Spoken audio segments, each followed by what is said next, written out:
আসসালামু আলাইকুম দর্শক, মমতা কুকিং হাউস থেকে সবাইকে স্বাগতম। চলে আসলাম নতুন আরেকটা রেসিপি নিয়ে। খুবই সাধারণ একটি রেসিপি। আজকে রাতের খাবারটা আমরা এটা দিয়ে সেরে নেব। কেউ যদি রাতে অল্প পরিমাণে কিছু খেতে চান আর এরকম সাধারণ কোনো কিছু খেতে চান, তাহলে অবশ্যই রেসিপিটা ফলো করতে পারেন। আমি প্রথমে বাঁধাকপিটা কেটে ধুয়ে নিলাম, আর একটা ফ্রাই প্যানে রসুন, পেঁয়াজ, কাঁচামরিচ আর একটু বাটার আর তেল দিয়ে এটাকে নেড়ে ছেড়ে ভালো করে বাঁধাকপিটা দিয়ে দিলাম।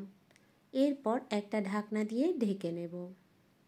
মাঝে একবার ঢাকনা তুলে আমি এখানে লবণ, হলুদ আর একটু গোলমরিচের গুঁড়া দিয়ে দিলাম, যেটা স্কিপ হয়ে গেছে, আমি আপনাদেরকে দেখাতে পারি নাই। অবশ্যই একটু লবণ দিবেন, লবণ তো দিতে হবে, তা না হলে খেতে পারবেন না।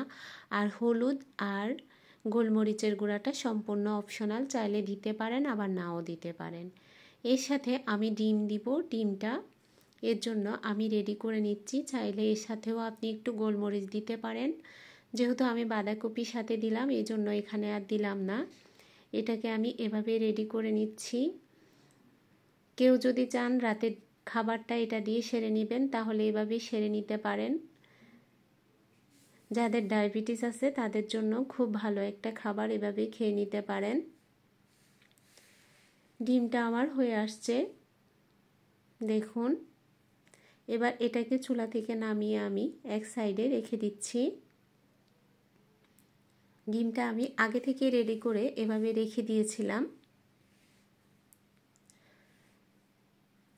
আমি এই কপিটাকে আর নরম করব না, এই অবস্থায় এটাকে ডিম দিয়ে ভালো করে নেড়েচেড়ে নামিয়ে নিব। আপনারা চাইলে এটাকে যদি আরও সিদ্ধ করতে চান তাইলে করতে পারেন, তবে আমি এরকমই এটাকে পছন্দ করি। আমরা এভাবেই খেয়ে নেব।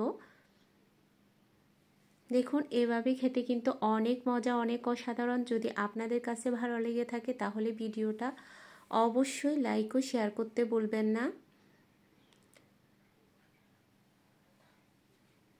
দেখুন, আমি চুলা থেকে নামিয়ে নিচ্ছি। রাতের খাবারের জন্য সম্পূর্ণ রেডি। ভিডিওটা ভালো লাগলে অবশ্যই লাইক করবেন, কমেন্ট করতে ভুলবেন না, চ্যানেলটা সাবস্ক্রাইব করবেন। এবার রাতের খাবারের জন্য সম্পূর্ণ রেডি। এটাকে আমরা আজকে রুটি দিয়ে এভাবে খেয়ে নেব। তো সবাই ভালো থাকবেন, সুস্থ থাকবেন। আল্লাহ হাফেজ।